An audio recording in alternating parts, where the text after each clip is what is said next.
And welcome back, ladies and gentlemen, to another exciting episode of the Lost Podcast of Titan, a father and son journey through the sci-fi series that unite our generations. And today, it's the mandatory Shakespeare episode because some writer thought they were cute by trying to include Shakespeare in their writing, thinking that would make it a good episode. Brush up your Shakespeare. They're wrong, but whatever. It's okay. Well, You're okay to be wrong.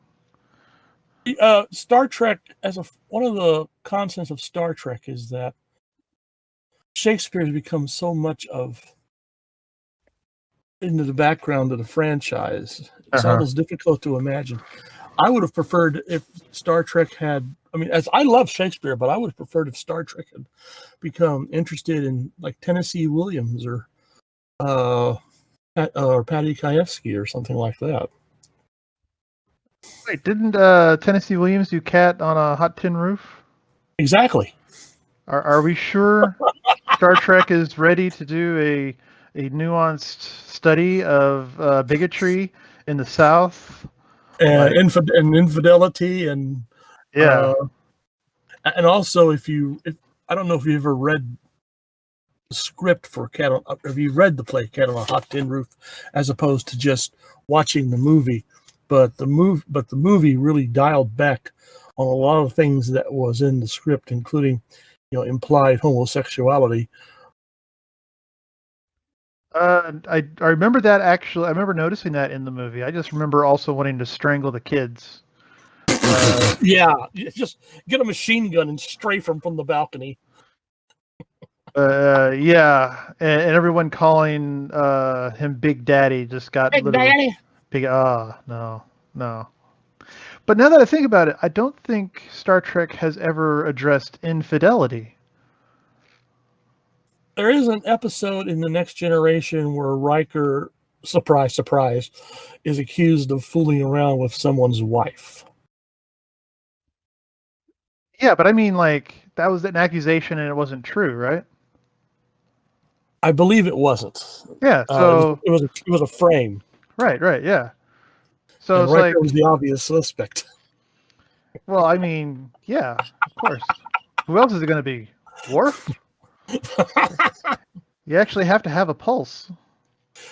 Oh, come on. Worf is a very passionate character. Data had a better love life than Worf for like 6 seasons, okay?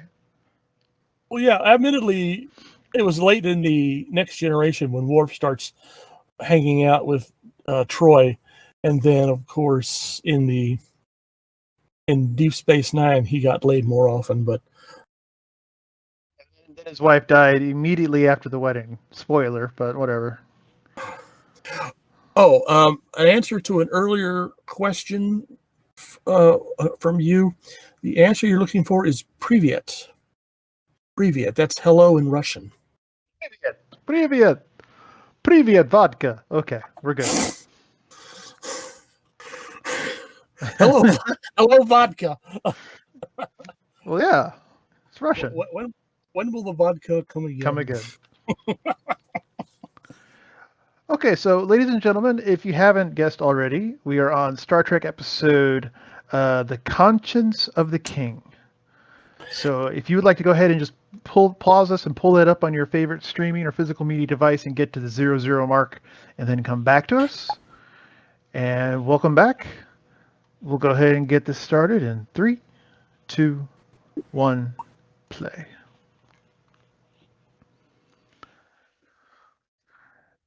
Yeah, the pain. That's a great opening to a Star Trek episode. Yep. It's a murder. Shock.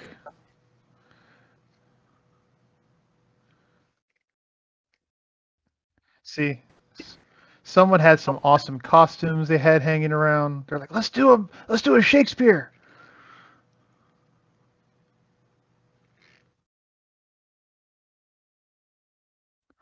Also,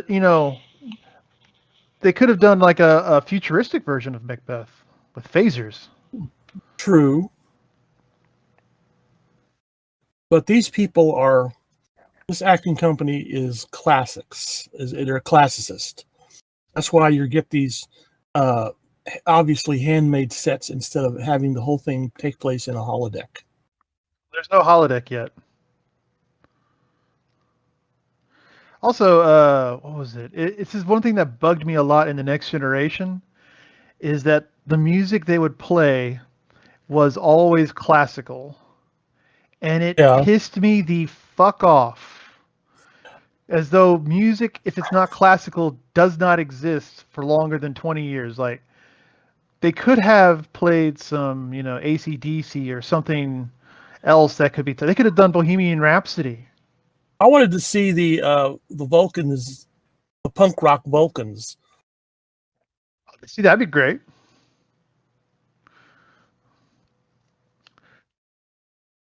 My Vulcans. Do do do do do do do do. Or She's my little logic one. My logic one. or breakdancing Klingons. Breakdancing Klingons. I could see that. I could see breakdancing Klingons. Dancing for the honor of Galron,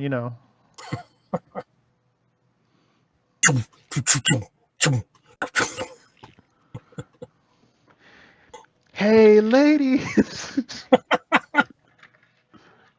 But yeah, it's always classical. And of course, my beloved wife pointed out to me when I brought this up to her that the reason why it's always classical is because they don't have to pay for classical. And I'm like, oh, fair enough. Yeah, good point. Yeah.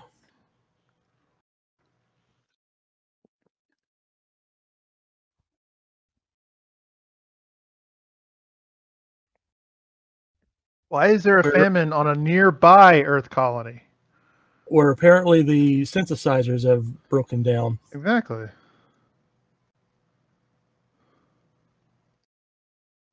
Oh, I think I remember this one now. Okay, yeah. Wait a minute. I think Babylon 5 ripped off this episode too. Gasp. Shut up. Babylon 5 is good. Oh, you get the rag on Lost in Space, but I don't get the rag on Babylon 5. Is that how it runs? Yes, because Babylon 5 is actually good. I'm sorry. Well, no, I'm not arguing with you that, but a little equanimity here.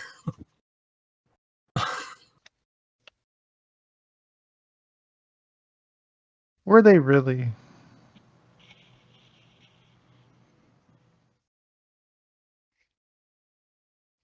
And all they did. Also, they're doing like there's been no plays made since Shakespeare because they would have to actually pay for the rights. I know. That's why they couldn't do Tennessee Williams because Tennessee Williams was still alive then, right? I believe he was still alive back then. Yeah. No, I wanted to use some lines from a T.S. Eliot poem somewhere. Right. And so I contacted the people responsible for T.S. Eliot's property. Uh-huh. And I was told that using just 2 lines from a poem would cost me $50. And I didn't have $50 at on hand back then. So I used something completely different. Were you trying to make money off of it? Yeah. Okay, all right. I was about to say, this is just you just riding around like No, Elliot. No.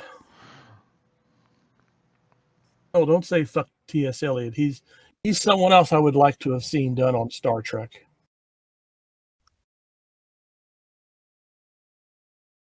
He can't do this in his quarters? No. Quarter set isn't built yet, or isn't available. They're still sweeping it down after the last episode.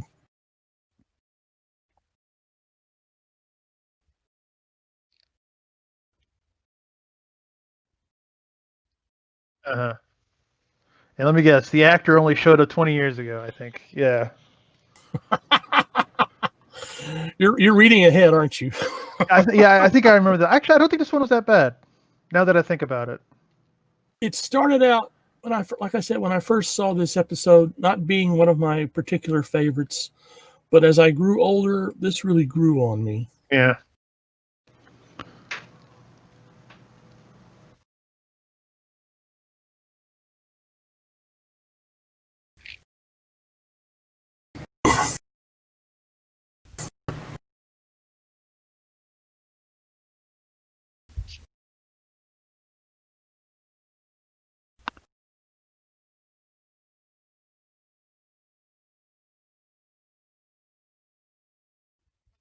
Yeah, this Which, is weird. Like, how can someone exist in the Federation and not have like some sort of record? see, there's the red flag that comes up. Yeah, like that would have been a flag when he first showed up. Like, how do you have a fake identity unless you're Fenton Mudd with that immaculate mustache? You could fake it.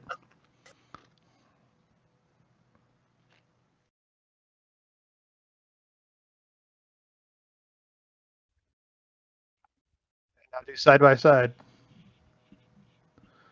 See, you are reading ahead. I'm not reading ahead.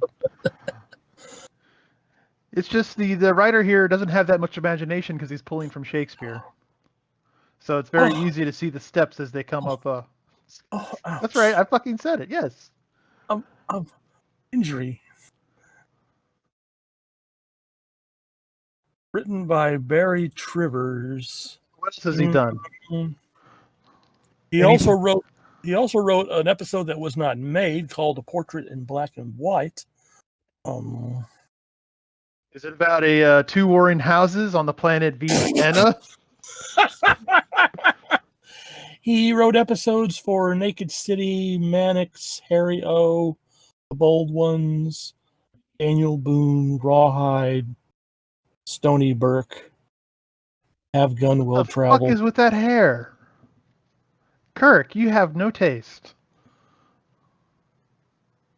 Just walk over and say, "Pardon me a moment." Take the pin. Take the pin. Take the pin. There you go.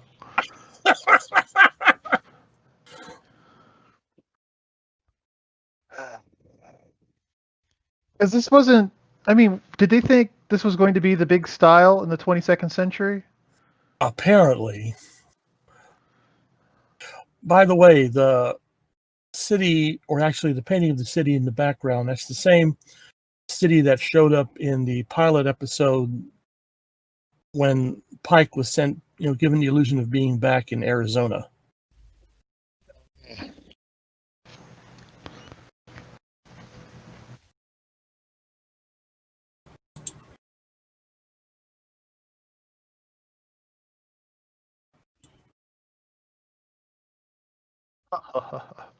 Bad move, actually, but nice line. Yeah, I mean, obviously he's never read the play, but okay.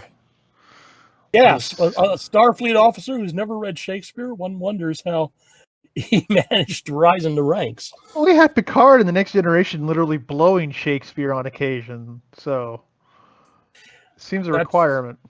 that's Barbara Anderson, by the way. She was A more Beach Boys song, yeah.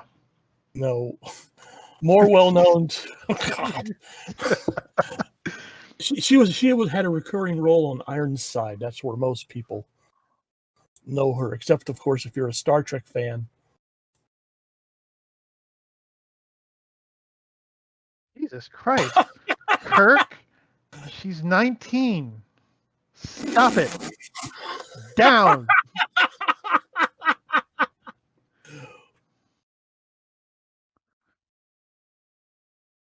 She does have nice eyes, though. Got to give her that. She does. Yeah. We got this shitty 70s impressionist painting behind her, too.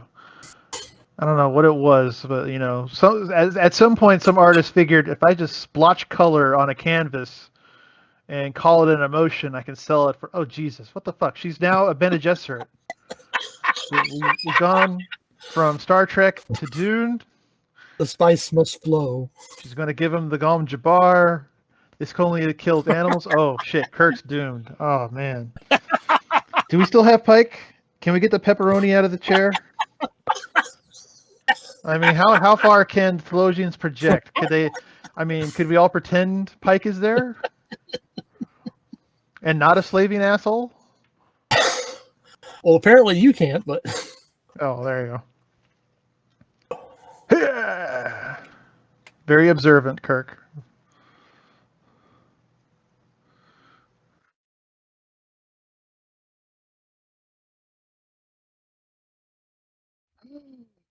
Yes. eek.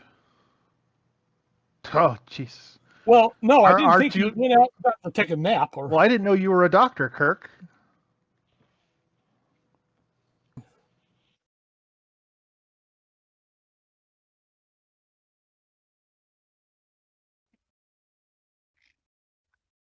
And hopefully he had insurance.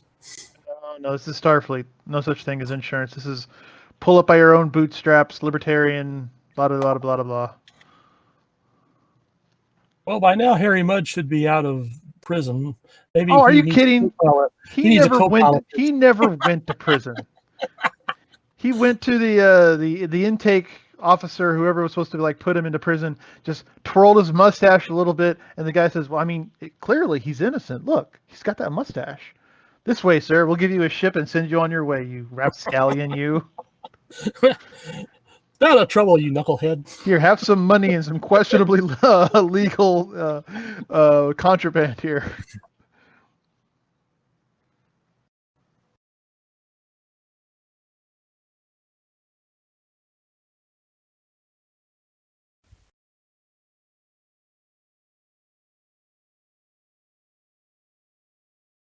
Between the two of us and the communications officers on the Enterprise and the Astral Queen. Yeah. Also, is that ship's only job is to come pick them up? It seems like a waste of a Starfleet ship. No, the Astral Queen was a commercial liner. That's the impression I got. And they were scheduled to make a stop at that planet. Uh,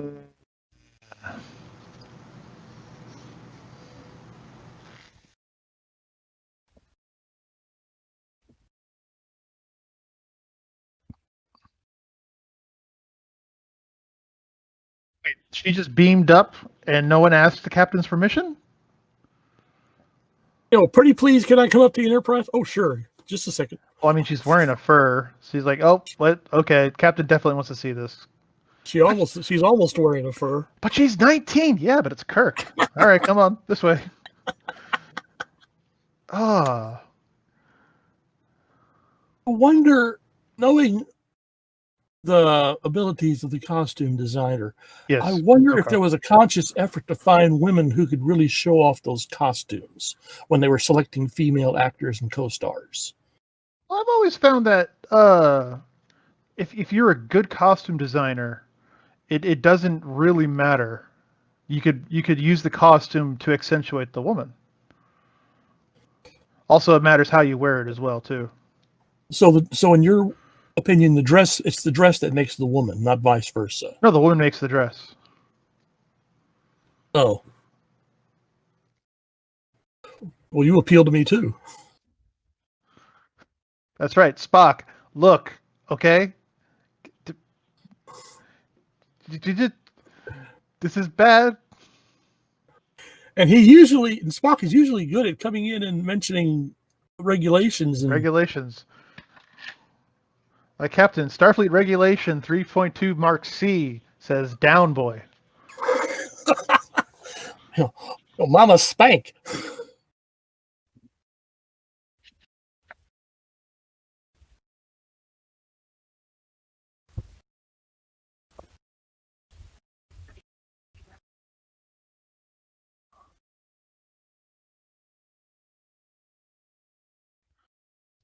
Hairstyles. That bitch has a blonde hairdo. She can't muscle in on my territory. I'll save this for a later episode. But For an earlier episode? no, for a later episode. Oh, okay. I was about to say this is weird. I'll wait and see how this plays out. No, it's just that I've been doing some research and What? There's actually another woman who sort of muscles in on Yeoman Rand's place. well, okay, I'll go ahead. Yeah, don't leave us in the dark. Come on, give us the This juice. is Spill the Janice tea. Rand's. This is Janice Rand's last episode. After this, bye Janice. What? Yes. But then, what if they go to a planet full of children? Who will be the mother figure? Who will deliver food to Sulu? Who will We'll get other yeomans, but yeah. Who will whisper breathily about how she can't stop the captain because he's the captain?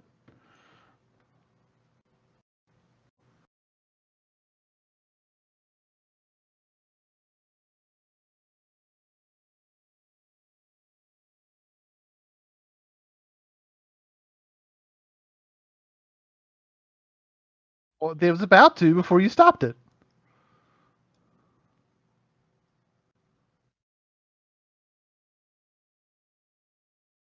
Wait. Hold on. Riley? Oh yeah, Riley. didn't I tell you? Oh God, no. Yes, No. yes.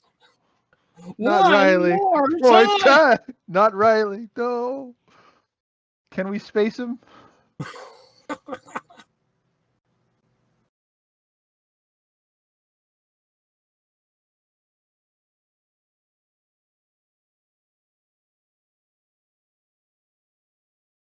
Bad singer, but a fine young officer. Kurt, you can explain to Spock what is going on. It is not that, like, oh, hey, Starry and Brandy. Uh, but I mean, just say, Spock, hey, Spock, this could be a mass murderer down here. We have some eyewitnesses up here on the ship. I want to move them in spots where they could get a good look at Kodos. And, we'll just have a little look-see. Like, what's wrong with this?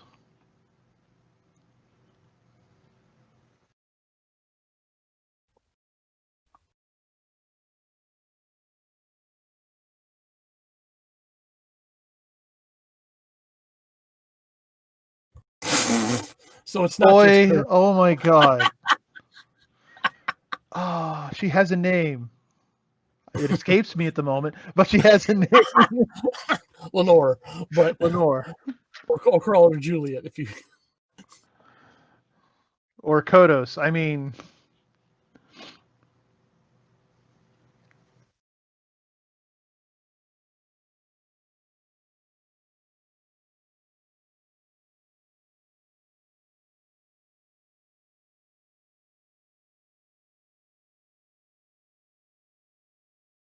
I wonder what he's drinking. Like, I know it's Sorry and Brandy, but, is that like cranberry juice or? Well, it's not Tranya, so So it's worthless. Got it. here is the only look we get at the observation deck above in the shuttle bay. Ah. They just threw that set together for the purpose Is that of why this it's so episode. bland and featureless and we're not looking out the windows? Got it. Well, I'm sure they've seen space go by windows before. They're more We interested. haven't. Oh, well, Hi. Hello. This might we're be the interesting to us. we're the audience. Here we go. God.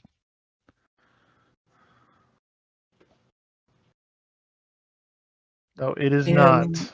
James Blish's adaptation of this script for his Star Trek books, there's Yeoman Rand shows up and hand deliver a message from Spock to Kirk, and the expression on her face is rather severe. Pity we didn't get that here. Hiss. Yeah, she arches her back, go, "Arr!"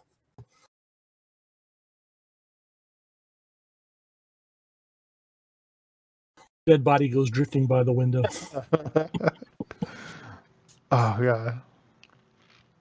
I've been playing this game called Among Us, where where the plot is you're these crew members trying to like fix shit on the spaceship before this alien creature who is impersonating one of the crew comes and kills you, and one of your only options to save yourself is to figure out who might the imposter be and eject them out the airlock.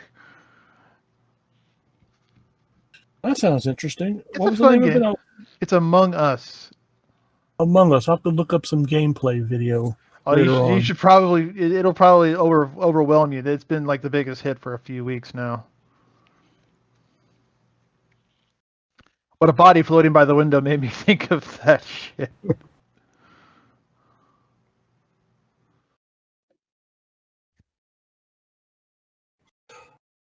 I get sometimes worried when Spock has free time on his hands. Exactly.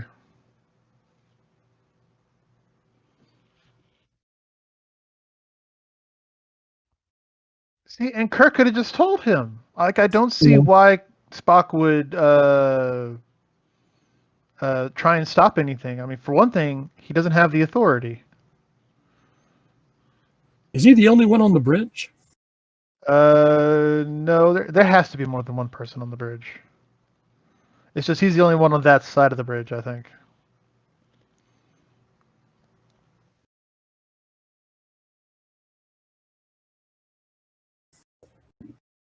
So shut up. Uh-uh.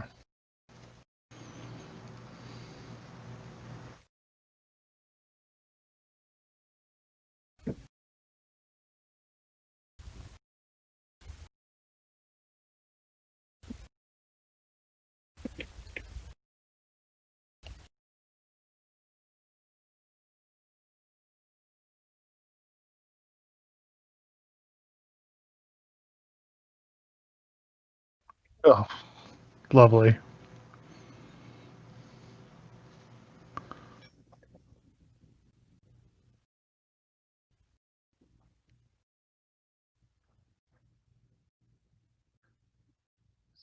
So he's the Thanos of Yeah. Star Trek. Dun dun.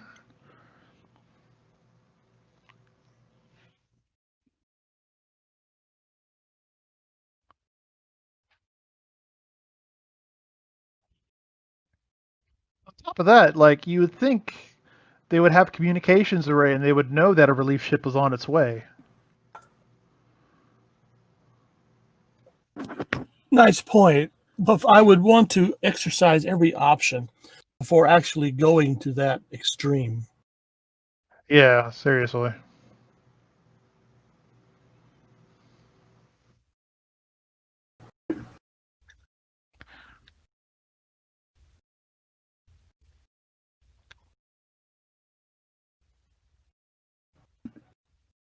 Yes.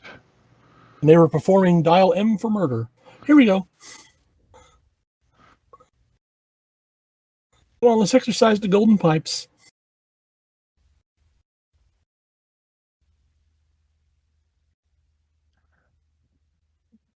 Riley's our new darling. No,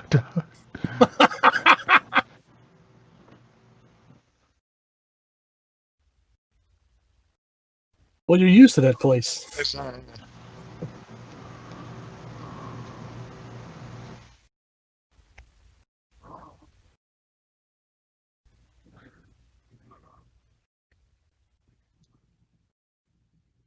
Oh, One more time.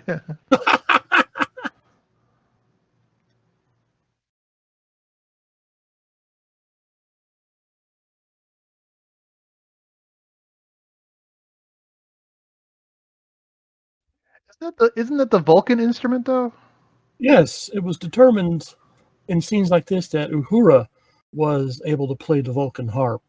In Huh. fact, there's a story where, not an episode, but a story where Uhura was coming back from shore leave and had been competing a Vulcan harp competition, which she managed to do quite well.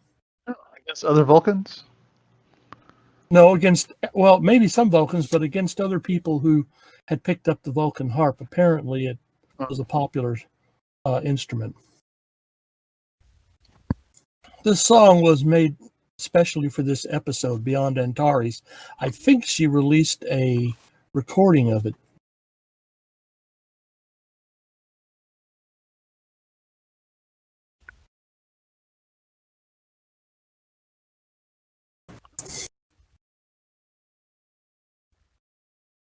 Yeah.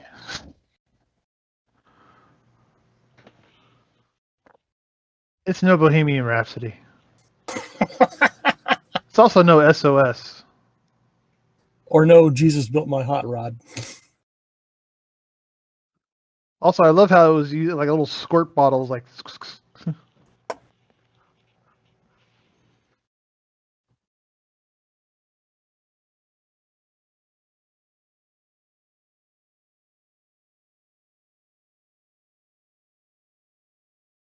So did Kirk purposely put him there to bait, or was he I trying to think protect Riley? he was trying to protect Riley. I'm not exactly sure why he thought putting him in engineering would make him safer than keeping him in communications. Exactly. Where there might actually be other people and witnesses.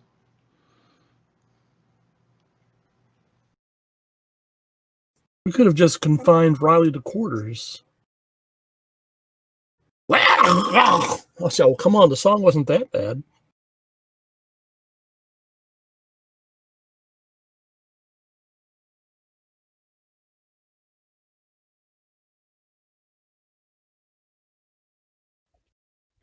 Doo-doo, doo-doo. Oh. Oh, I didn't even realize there were actually organs or respiratory systems underneath the monitors there.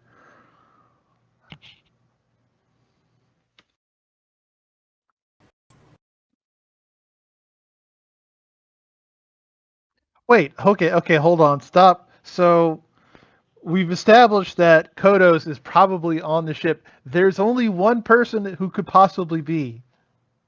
I understand that there's the secret that no, it's not actually him, but they could at least be like, we're just gonna put you in the brig for a little bit. You might find this interesting, but Riley was played by an actor named Bruce Hyde, who, in his later year, he tried to break into the music business. Oh, really? Playing at coffee houses in San Francisco. Oh, Jesus Christ. He didn't get very far, though. But he always wanted to try. One more time. And he eventually moved back to his home in Denton, Texas. He's a good Texas boy. Hey, I lived near Denton for a bit.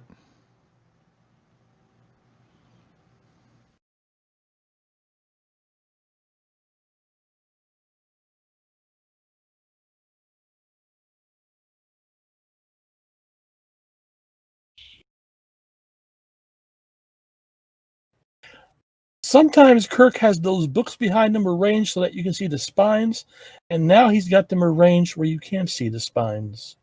It's because when they set up the room, the gopher was like, ah, fuck it, no one's gonna pay attention to the books anyway. Thump, thump, thump, thump, thump. Apparently, the gopher was not familiar with the habits of nerds. Well, really, could we have actually read those books in the non-HD versions here? I'm not certain. I'd have to go back, and I don't even know where I could go to find an original episode anymore. But I've been curious as to what books he had back there. Also, then again, it doesn't look like the books are at easy eye level if he's sitting down. It might be that when he goes to get a book, he has to stand up, so it's just easier to look down on the spines rather than like crouch down and try and see which one was what he wanted.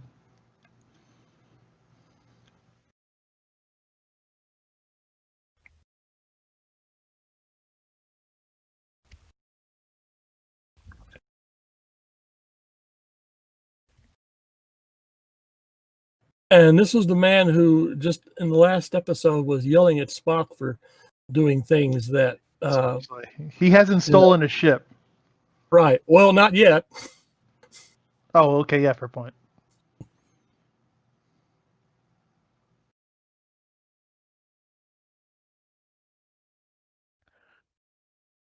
How about you just get a blood sample? Or a fingerprint. I mean, Kodos was the governor, or at least someone in charge. They has to have a fingerprint on file. Good point. I was thinking if Kodos was trying to hide his identity. Yeah. Would he? I mean, pretending to be an actor or actually being an actor and stuff and moving through the galaxy doing performances. That's like sending up rockets. Well, it's because the writer wanted to be cute and include Shakespeare.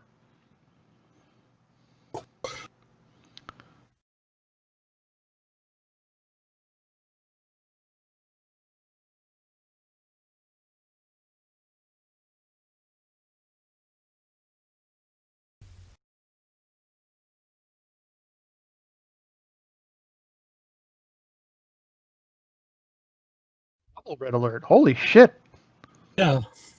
And now we get to straighten up the books again.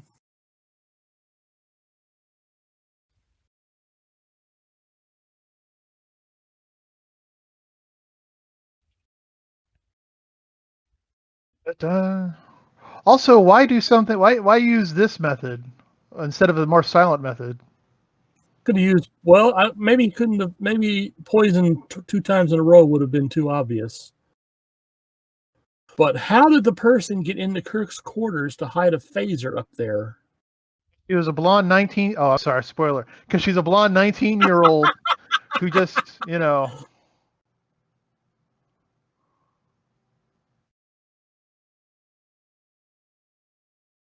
That's a convenient place to put a disposal chute. really, seriously. I would have had Kirk being required to run down the corridor a bit. Maybe Shatner didn't want to run down the corridor.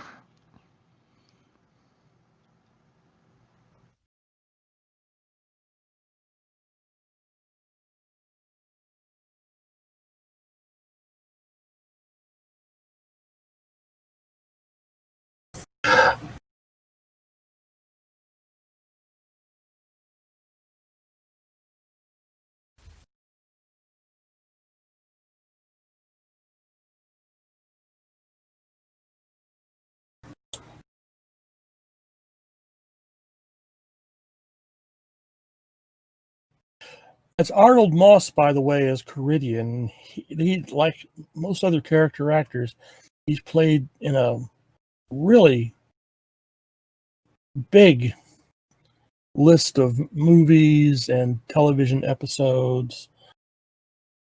One of my particular favorites was a science fiction film, The 27th Day. He played an alien, and that's how he was listed into production, the alien.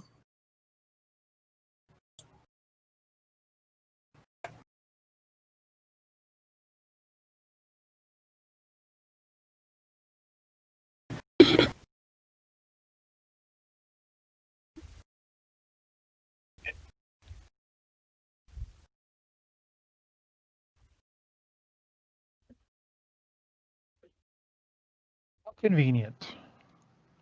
Blood sample, fingerprint, like, ah. And interesting, the Caridian players have never been recorded on audio, and no computer has piped up with a alarm. Say, this actor has the same voice pattern as the late Governor Kodos.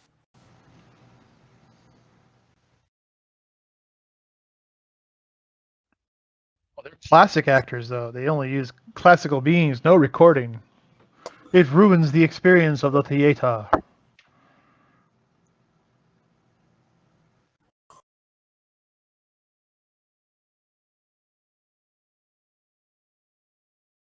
Have you ever seen a French film called Diva? No. I saw City of Lost Children, though. That's a Frenchy film, right? Yes. Oh, I saw the Pink Panther, too. That's French, right? It was filmed in. No, I'm talking about a 1980. It's one of my favorite French films, a 1981 French film about a opera singer who, one of the main plots of the film, she does not want her voice recorded. That's weird. But she didn't. Well, she considers it an insult to the arts. But then again, she didn't order 4,000 people to be executed either. But I would. I don't know. She's French. You have to be careful. Well, okay, but yeah, Diva, 1981. I would recommend that one.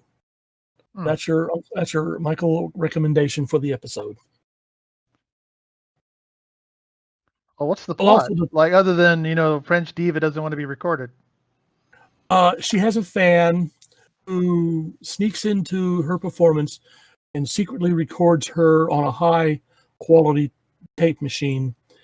And the cassette that he uses is similar to a cassette that a French hooker is trying to deliver to the police that will implicate the chief of police as the leader of the Paris underground, and all sorts of Comedy, things. you're saying? No, it's not. Well, Shenanigans ensue. Shenanigans. There are some comedic moments, but it's really sort of an adventure. It's sort of like a French New Wave version of the Doc Savage storyline. Okay. And only on this podcast will you get extended discussions On a on French film in the middle on of a French New Wave film. for the also bear in mind the 1980s is French New Wave. Like it has to be called something else. They can't be called New Wave. Yeah, well, similar films back in the 60s, the French called them Nouvelle Vague. Yeah, but they're not. Eventually, they're no longer new. True, but it was a hip thing to do back then in the 60s. Everyone who was hip back then watched French films.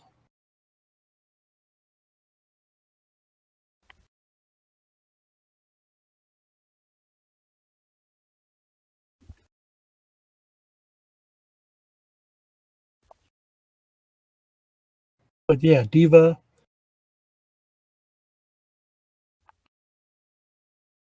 Oh. Oh. He's a mass murderer. Like, what As a kind of what? bullshit is this? We just let him walk off the ship and that was it? But don't you understand, Captain? I'm 19 and blonde. Oh yes, of course. I forgot. This way. Forget it. Hey, let's go look at the shuttlecraft again. Out the window and stuff. I wonder what Yeoman Janice is doing right now.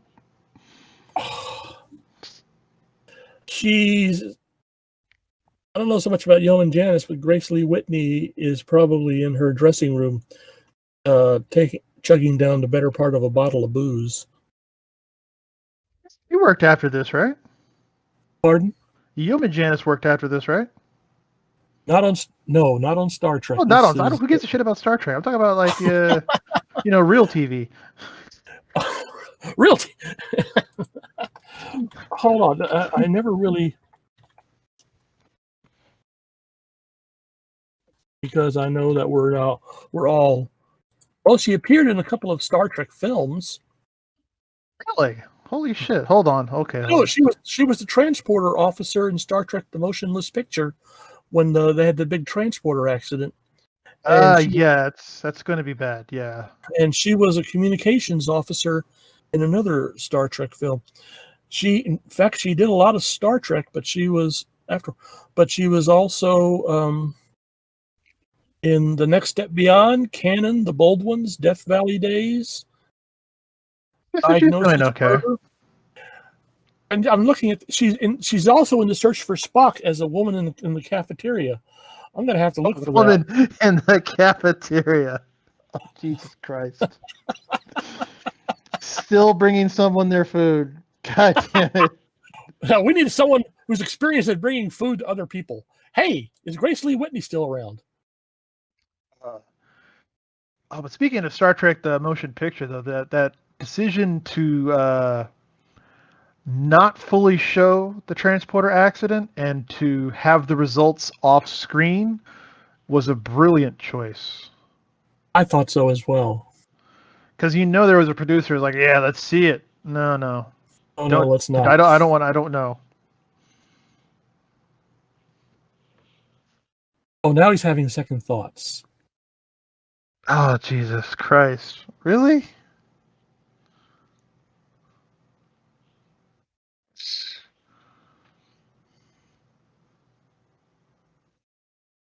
He's flown the coop one more time.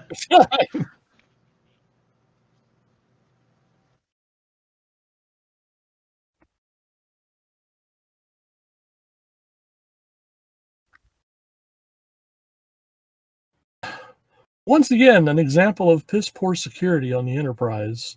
Honestly.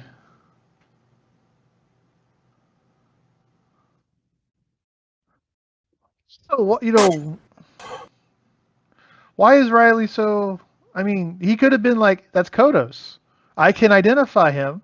I'm going to go down to the theater and, declare that he is Kodos. You fiend! You bastard!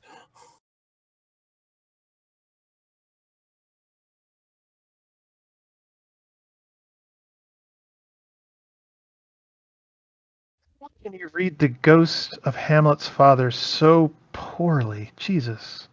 I don't think he's doing all that bad a job. He is doing a horrible job.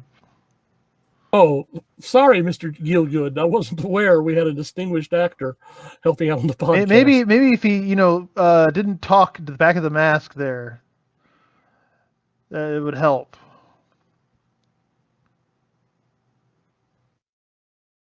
Oh, dude, Riley, what are you doing? Okay. That explains it. Yeah, If he killed the parents, then fuck Kodos. Holy shit, he must have been a kid when this happened. yeah. If it was 20 years ago, yeah. So was Kirk. Kirk was probably Riley's age, so or in his early teens. I believe Kirk is supposed to be in his early 30s here. He is the youngest Starfleet officer ever to receive the captaincy of a ship. Zap!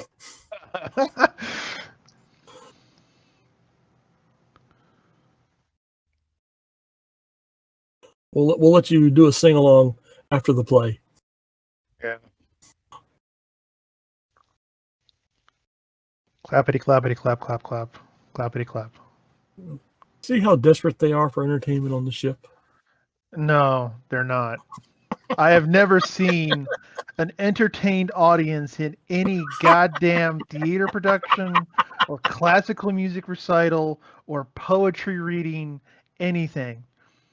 Like on Next Generation, in the Next Generation, when they're in 10 Forward, listening to this is classical music, this is classical music. They just want to shoot themselves in the head.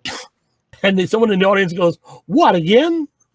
One more time. But it's like, we gotta fucking be here. Picard is here. He's the only one that enjoys this shit. And We get some Metallica here. Why can't we get the Vulcan Metallica cover band? Give me fuel, give me fire, give me that which is logical.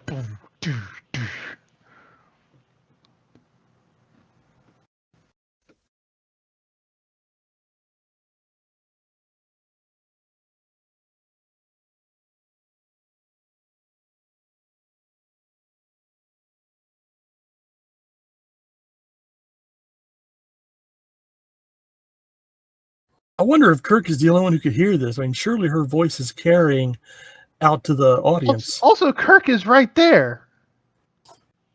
Like, they don't notice him?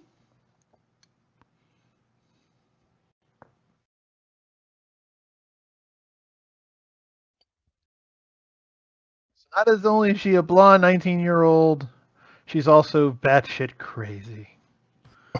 This is Kirk's kryptonite right here. Yeah, he's right there.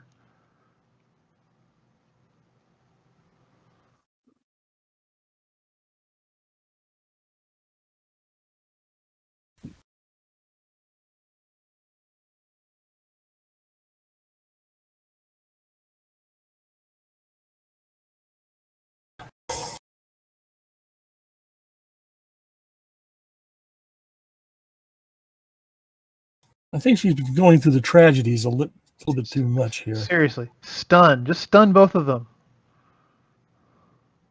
And next time you do a play, do stand-up comedy or Blondie or something. Why was there no stand-up comedian? Like, what is some good 23rd century humor?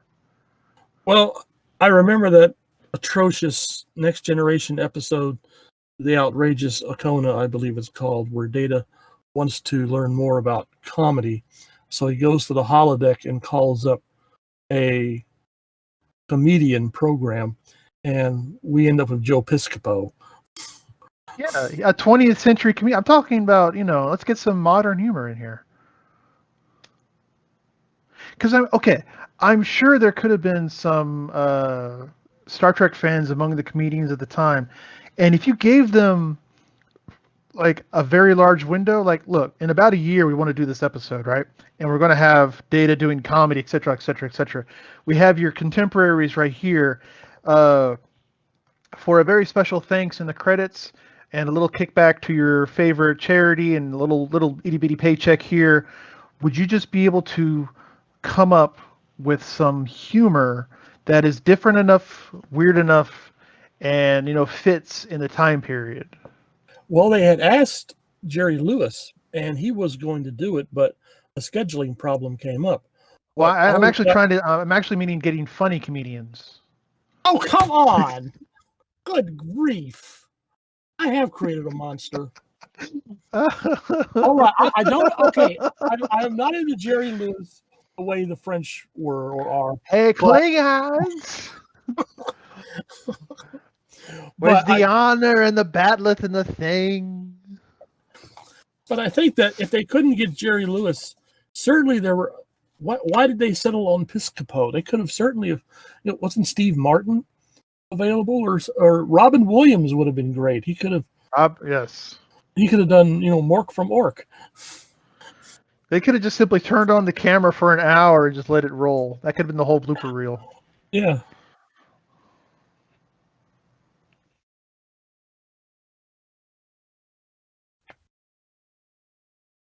And the audience is going, wow, this suddenly is picked up.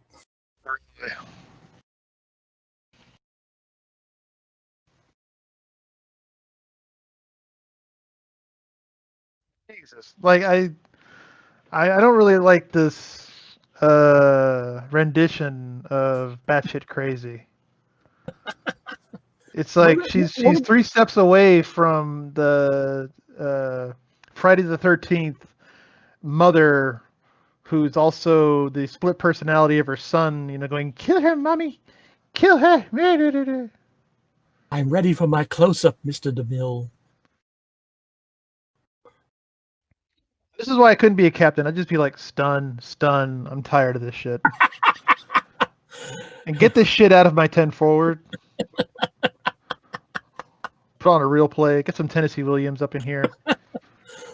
Ferengi on a hot tin roof. Whatever. James Thurber.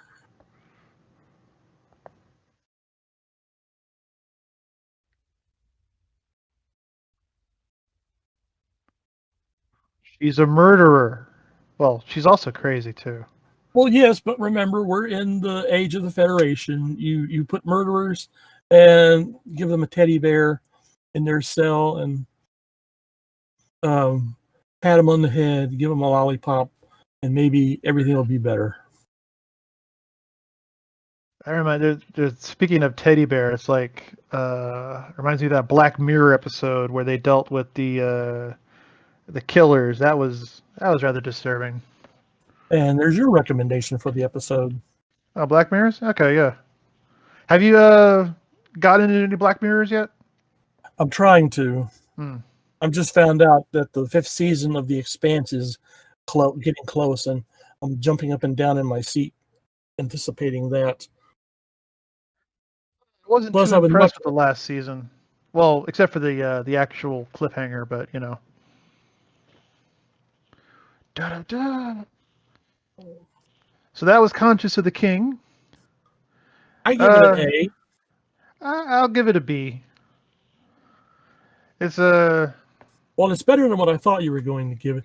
Would you have given it an A if they had something else besides Shakespeare on stage? Yes, probably. If they had tried to work it in a bit more, just have Caridian doing a Jack Kerouac reading or something.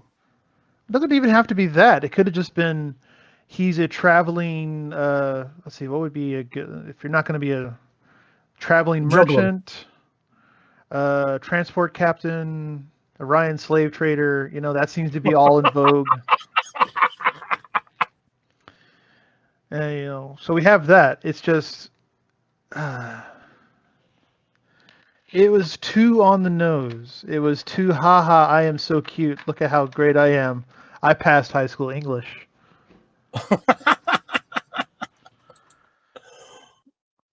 And also, I still don't understand why Kirk was so cagey with what he was doing. It's not that difficult to explain. It ended up almost getting Riley killed, and yeah. And I'm sure someone back in Starfleet was going to call Kirk out on this and say, "What the heck were you thinking?" Yeah. And exactly, it's like also we still ended up with Kodos being killed. He could have just, oh look, it's very likely that this guy here is Kodos. Let's just put them in the brig. We'll explain to them, look, you have no history, and you look remarkably like this guy. Also, the voice analyzing matches you, so we're just going to put you in the brig for a bit, and we're going to, investigate this further. And you're going to have your day in court. You will have your day in court. You can do Hamlet to the jury. You can do Hamlet to the jury. The blood. Oh no, courtroom drama. The Merchant of Venice With a pound of flesh. Well, that would be interesting. I'll have my bond. I always thought, you could just cut off all your hair, and because it did say it had to be actual flesh. So there you go, a pound of hair. Get the fuck out of here. What? I think the play specifies a pound of flesh and specifies it had to be on the chest, near or on the heart.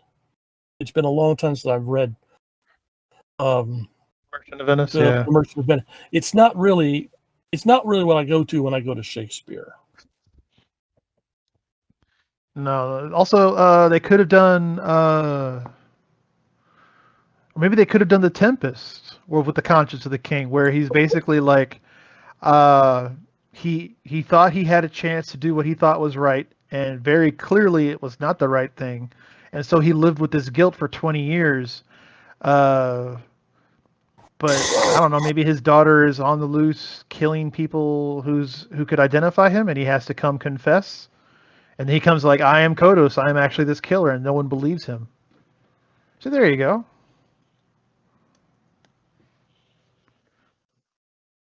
But anyway, so next up is Balance of Terror. Oh boy, you were waiting for this one. I've been waiting for this since we decided to do this shit. Well, so was I, as a matter of fact. There we go. And I confess to a mistake. Actually, Yeoman Janice does appear in Balance of Terror. That's her last episode. But let's see. I wonder if that was filmed before Conscience of the King or after. But yeah, she also has an appearance in Balance of Terror. Okay. Well, we will bid her farewell on the Balance of Terror then. May she forever give and deliver food to, the officers of her choice in the great hereafter. That's right. But we haven't seen Barrett as Nurse Christine yet, have we? She wasn't in this episode. Nurse Christine, Star Trek. Where does she show up? Let's see. Appearances. Oh, she was in The Naked Time. Okay. Yeah. And then Amok Time.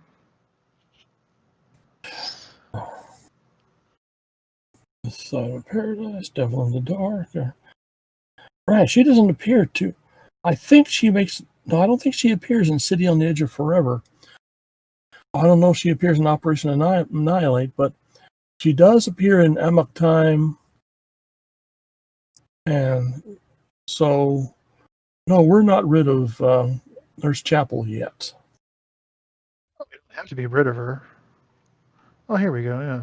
The Cage, Turnabout Intruder, The Way to Eden, Lights of Zetar.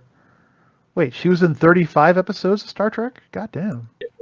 Yeah, you're dazzled by so many other blondes on the series, you don't automatically think of her. Oh, voice uncredited. She's the Enterprise computer. Okay, that doesn't count. I want to see the appearances. But that's easy work if you can get it. Oh, this is true. Didn't they have an episode of Babylon 5 where Harlan Ellison was the voice of the computer?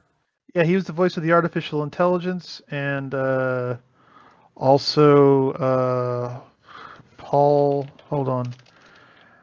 My name is. I'm a short blonde guy, and I make music. Phantom of the Paradise. What is your name? Paul Williams. He was in Babylon 5. If you recall the episode where they were trying to sign up this race to the Babylon 5 Council for the Great Shadow War, blah, blah, blah, blah, blah. And the commanding officer had to sleep with the dignitary. He was the shorter alien who was acting as the translator, so that communication would not have to be direct if because of the risk of substandard species. Yeah, so you could have said short blonde guy, Phantom of the Paradise, and that would have shortened the memory trip in my head. Well, I mean, I had to sing that part to get to the Phantom of the Paradise. Okay. Also, Battle for the Planet of the Apes, and Well, we're talking about good appearances on TV and film. well, Okay, I'll say it right fucking here. I don't like Planet of the Apes. I don't. the entire franchise or just the original? Pretty much. Like the first movie was good enough, and they could have stopped, and they didn't, and they just kept going, and they kept going, and they kept going. And like they even had what was it, the Rise of the Planet of the Apes, where they basically just rewrote the entire ending because it was too much of a bummer. Like fuck that shit. I will say I have no great love for the Tim Burton Planet of the Apes. You mean the one that didn't make any goddamn sense? That one? Surely you jest, sir. Well, it didn't make any sense to me. The overall lack of sympathetic characters. It didn't make sense to anyone. Why Except the for fuck? Why the fuck do we have General whatever the fuck his name was as Abraham Lincoln? How does this work? It doesn't work. It doesn't work. It's stupid. And Tim Burton should be ashamed of himself. And now he's been condemned to making billion-dollar franchises for Disney by barely doing any work. And I hope he rots doing that. Oh, harsh. Yes, Except for Helena Bonham Carter's role as the cute chimpanzee, there was not a single sympathetic role for me to hook onto in that entire film. Everyone, I was just thinking, you guys could just wander off somewhere and yell at each other.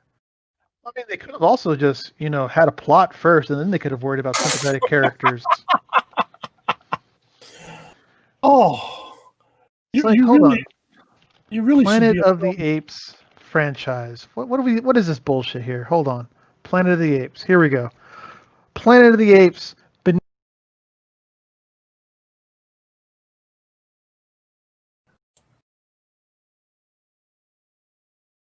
2001. Are you looking for a particular version? Are you still there? Hello? Extras or the main cast. What Hello? costumes? Oh. What? Hello? Hello. Can you hear me? I may have to do the ending by myself here today. Can you hear me? Are you still there? Yes. Earth to Jeremiah. Oops. Oh my God. Here we go. Are you there? Hold on. Can you hear me now? Yes, I was afraid I was going to have to do the ending of the episode by myself here. Nope. I was just off on a tangent, and the recording software said no, that's fine. No tangents. But I think it was just me, so we'll go ahead and just call it here before there's any more hiccups. And we will see y'all again for the Balance of Terror. Yes. Take care, everybody. Behave.